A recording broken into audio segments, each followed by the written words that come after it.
I just realized that we have said all the beautiful things about Yale University, but there's something bad I need to say. Go on. We're listening. And that is... Yeah.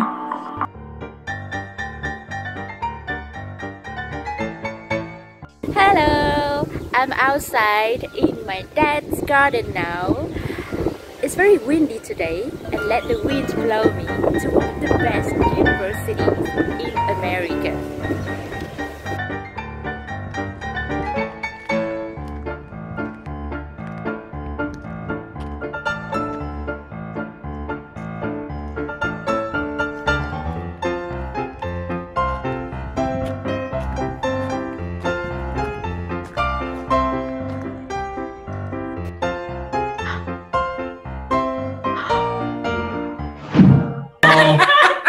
All of you guys, one laptop. I'm Emre Çelik. I'm from Turkey, and I'm here teaching Turkish, assisting teaching Turkish, and I teach English back in my country. Hi, I'm Chitra Bajpai. I come from India. I'm pursuing my PhD degree back in India. Here I am a teaching assistant. I'm teaching Hindi language at Yale University for this session. I am Third and I'm from the south of Vietnam. In Vietnam, I'm a teacher of English at Đồng Tháp Community College.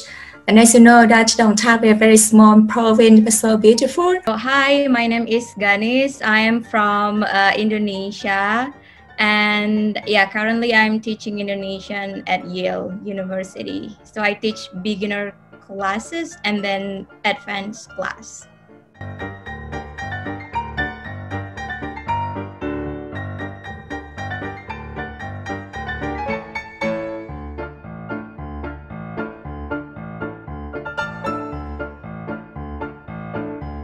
First time teaching your own language here, right? At the university? Yeah. Yes. So how it is like? So we always have something to share about our first time.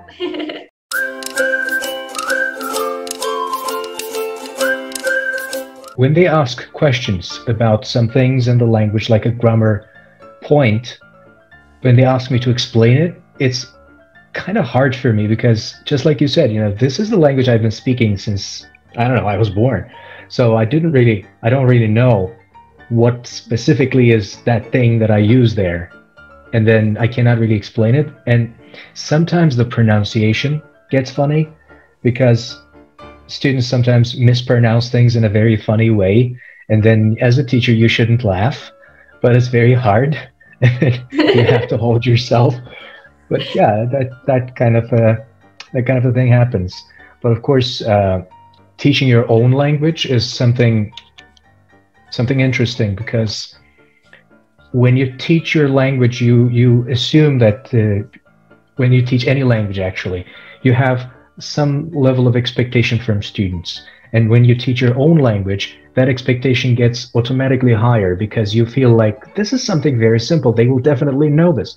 But then it just doesn't happen. So when I teach English, for example, back in Turkey, I know exactly what they need because I have passed through those levels.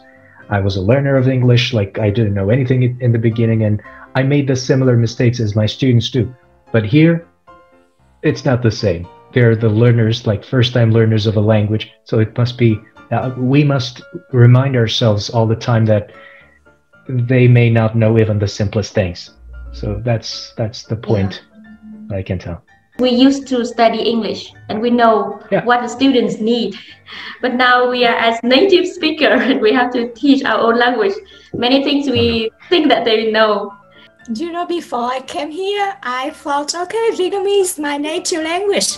So it's easy to teach, but I am totally wrong. In the class, sometimes the student ask me some question, but I don't know how to answer. For example, I remember that one day I had a lesson about family and how to address the family, like uncle, aunt, brother, sister. And one of the students asked me, how can I call my aunt's wife? Okay, your aunt's husband. No, my aunt's wife. How can I call my aunt's wife? I don't know. It's very new to me, you know. And then I post the question on Facebook and even in the group, Fulbrighter group, to ask how can you call your aunt's wife? And I got the answer a few days ago. And in the class, I told them, you know, that it's very modern, and on the terms that you call someone in the family is very traditional. And you know that I'm from the South, and my instructor from the Central, and the book I am using from the author from the North. So sometimes I read some vocabulary in the book. Oh, it's the first time I heard the vocabulary, and the first time I seen the vocabularies.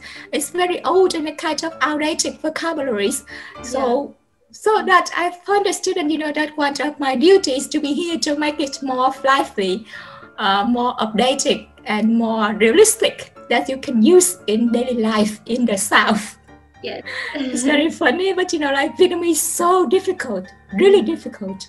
Me, because frankly, I am also learning my language here.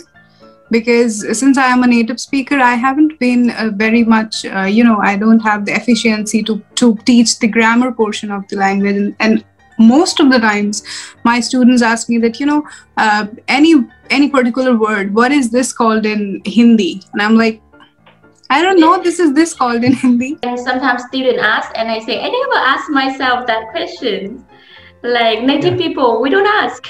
Just say that. Honestly, I never thought that teaching Indonesian for non-native speaker would be this hard. I mean, like, I teach English back home, but my students are Indonesian, and then it's easier, but here I have to teach Indonesian to a, English speaker, and then it's harder. Yeah, for sure.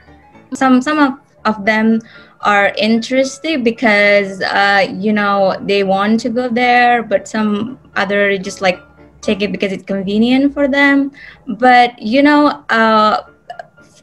I never actually learned formal Indonesian language. I just use the Indonesian in regular basis, and then just like, okay, so I have to actually read books about the grammar of Indonesian, and then how to put these things together, and then create sentences, and then explain to them why the sentence is like this, and then something like that. Yep.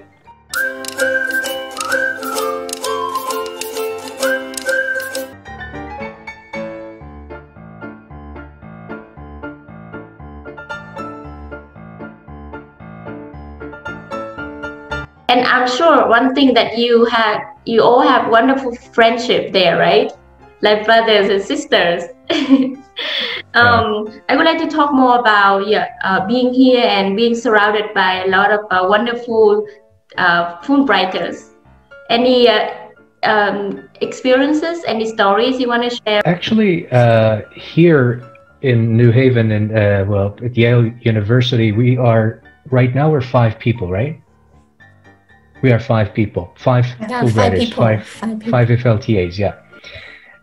But in the beginning, for about 3 to 4 months, we were only 3 people, these 3 people here. And we went to some trips, and we spent time together, and we had just each other. We didn't have anyone else here. As this is the COVID times, we didn't really have the time or possibility to go out and socialize with other people. And it was very nice that we could find each other under the umbrella of Fulbright, and we were friends immediately, and we could spend so much nice time together. That was very nice. Yeah, and about Yale, I think we are blessed to be at Yale because it is one of the highest acclaimed universities in the world. It's very resourceful, and the people here are very friendly. They help you out in every way possible. They're humble people, and they are, of course, I feel that I'm surrounded I'm surrounded by a lot of ideas all the time, because you find yourself in any kind of emergency, any kind of situation where you don't see a way out, and they are always there to help you out. So that's very, very beautiful and very amazing about Yale, and about the friendships, of course. I think what I have gained from Fulbright, of my Fulbright experience, is the friendships here, and and also like I was really, I'll be thankful that I met these people, because without them, I just cannot imagine how my journey, how my existence over here would have been. It would have been awful. So I'm really thankful to Fulbright to bringing the world, serving the world to me on a plate altogether. I think like Yale is everybody's dream, right? I mean, being at Yale in general is just like, I've been chosen to be at Yale alone is just the greatest experience that I have, and then being here and also studying some of the courses, and it's been it's been blessing for me. I just want to mention about my personal life. In terms of personal life, that I've never lived with other people before I came here, and I really appreciate the times that we get together, although honestly our relationship sometimes ups and downs, honestly. And we learn how to adapt to new life, and we learn how to understand each other more. I'll be doing my dances. They dance so well, and I have already too many videos, funny videos about dances. That before I came here, I never drank alcohol. But so far, although I don't like drinking alcohol, but I have been drunk several times with them. They make me drunk, Edit it, do not put it on air. It's not a crime. When you said, I saw some confusion or like face from Emma. Anything you want to add into what she said? Well, no, actually, she was so sweet. The things she said is just beautiful. And I just realized that we have said all the beautiful things about Yale University, but there's something bad I need to say. Go on. We're listening. And that is... that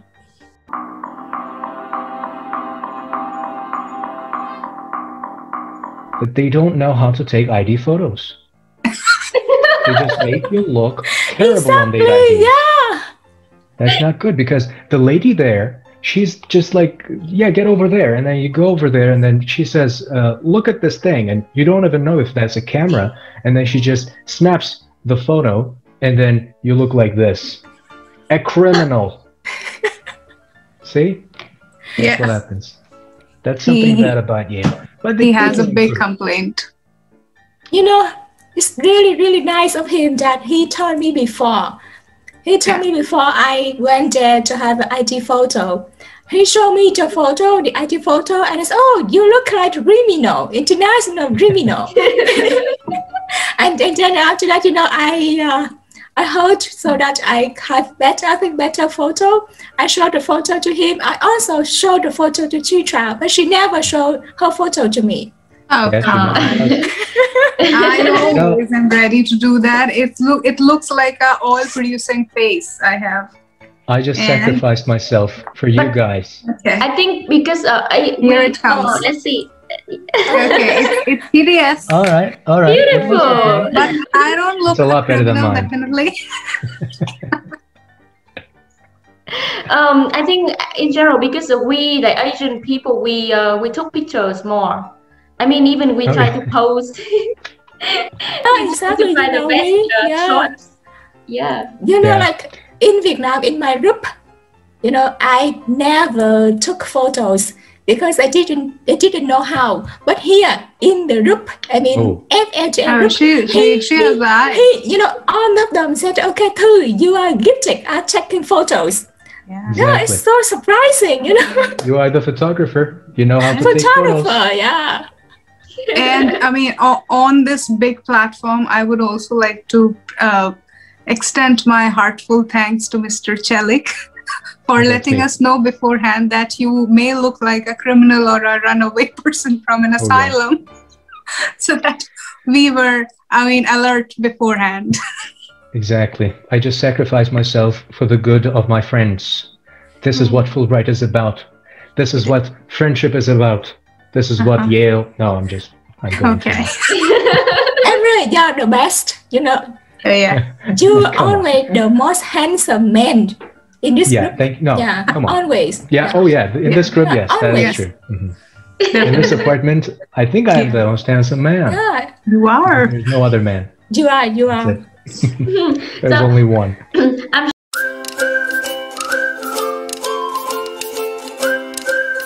Like anything that you are doing to teach more effectively. Well, we do use some. For example, in my class, in first term we try to use music to help us teach language. So I actually found some contemporary music, pop music, rock music, I don't know, some arabesque, some like Turkish music that I could use related to the topic of the week. And then I prepared a listening activity from the songs. And then I used that. It was a very effective work, I can say. We do quiz every week with them on Fridays, and also since I come from India, so songs are a daily thing almost. Yeah, we sing with them and we try to practice all the vocabulary which was put in front of them during a particular week, and we try to find music or song or any kind of expression that vocabulary has. And how about any ways that you find really effective to teach Vietnamese? Actually, that I have very little experience how to use technologies, especially Zoom, to teach students. So sometimes it's hard to interact with the student in the class. So I try to use some apps like Kahoot or Quizlet. As Emre said, that we also use song to teach like pronunciation or something about culture. And I try to design some interactive games so that can motivate students.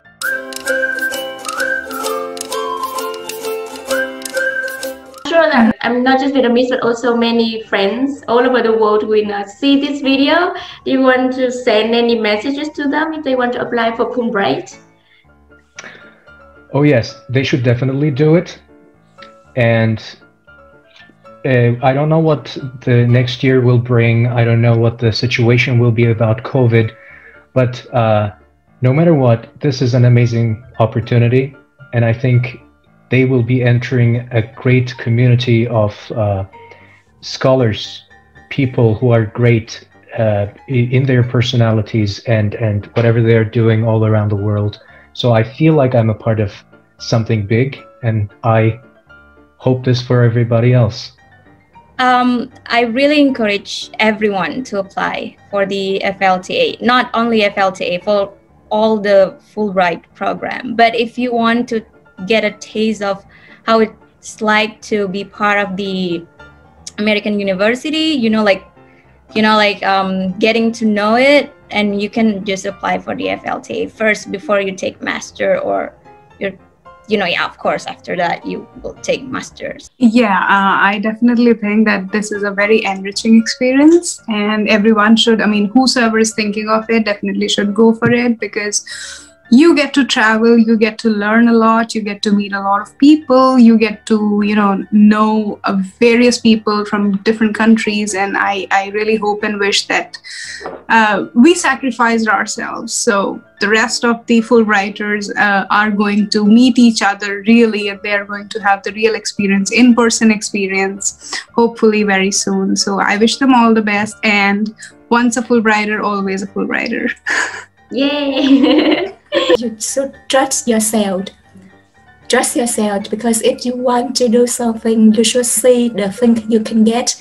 And when you can see the thing that you can get, the things on the way can get smaller. And just try to do something new. Because if you just do what you already done, you just get what you have already got. Yeah. I agree with that. I think I remember a sentence. They say that if you want to get something you never had before, you have to do something that you've never done before. Yeah, I think exactly.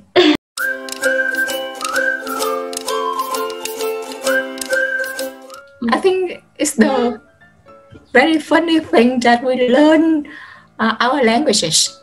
For example, I learned how to say happy birthday in Turkish, like iki dudun. In Indian, Japanese kibatai. Yeah, and in Hindi. There is nothing called Indian. Yes, in Hindi. Yeah. Japanese kibatai. How about in Vietnamese?